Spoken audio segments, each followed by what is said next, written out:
So the topic is Christmas Eve, Christmas morning, Christmas Day. We have 3 classes. I'm anticipating talking about each of those more or less over the course of the 3 classes. Next Wednesday and 2 weeks from today. I was trying to remember how I got the idea to set things up this way. I just found a document that I created on the 15th of August. So sometime around the middle of August, I committed to doing this. Jeremy sends, I think he schedules it for the whole year, sometime late in the summer. So he sent out, these are the open months, and December was open. I like Christmas, so I'll take that. And on this document that I created on the 15th of August, it had a little bit of an outline showing these Christmas Day, Christmas Eve, Christmas morning, Christmas Day. Trying to remember what made me want to do it. This is my best guess.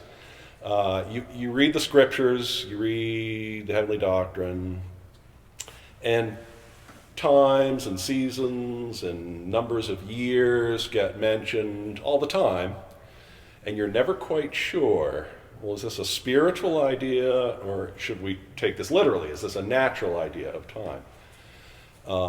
The birth of the Lord into the world was both. It really did happen. There was a day that was Christmas Day. The Lord was born into the world on a day in history. I think the odds are probably worse than 365 to 1 that it was on December 25th. I think Jeremy did something in here. I've listened to it. I wasn't here, but where you can sort of put evidence together and sort of figure out about what time of year it might have happened. But there was a day. There was a day on which the Lord was born. The Lord's eternal. The Lord is from eternity. The Lord is to eternity. We'll talk more about that, I think, 2 weeks from today when we get to the Christmas Day class. But there was a day that the Lord was born. So I think that idea of, yep, it happened on a day, that idea sort of blossomed into, well, we have these traditions. We have these, we love Christmas Eve. We love Christmas morning. So I thought maybe organizing things that way would be a way to do it.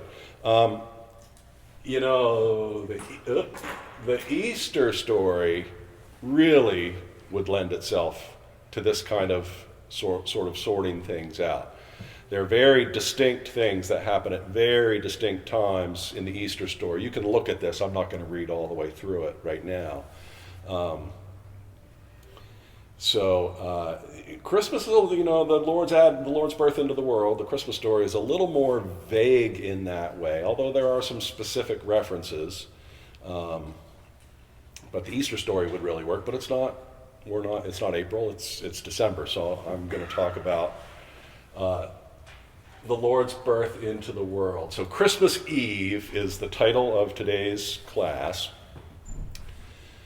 and I like to choose artwork. There's a Carl Larson picture, I think, there. Julaftonen, Christmas Eve. But that's a Swedish Christmas Eve in the early part of the 20th century. The plan that I have for you is to talk a little bit about some generals about times of day, general ideas about times of day. There won't be anything new there for you. You know all this stuff. And then particularly focusing on the quality of evening. Does evening represent something good, or does it not represent something good? Well, we'll take a look at that. This is a sort of a fun thing. I think this is my best find of the week. I often make the mistake of saving that for the end, so I'm going to try and not save that one for the end. Do that more in the middle. Do we know specifically the time of day that the Lord was born? And I have new to me. I mean, I'm sure I've seen it before, but I saw something looking things up to get ready for this this is telling us what time of day the Lord was born. Maybe not. We'll see.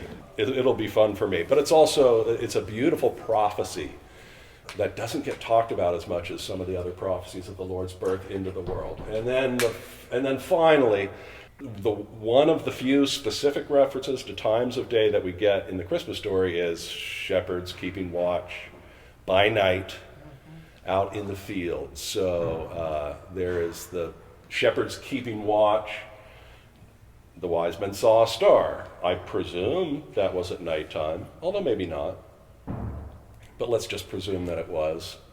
And then there are some dreams that happened too. And again, I'm sort of assuming dreaming at night, which I think is a fair assumption.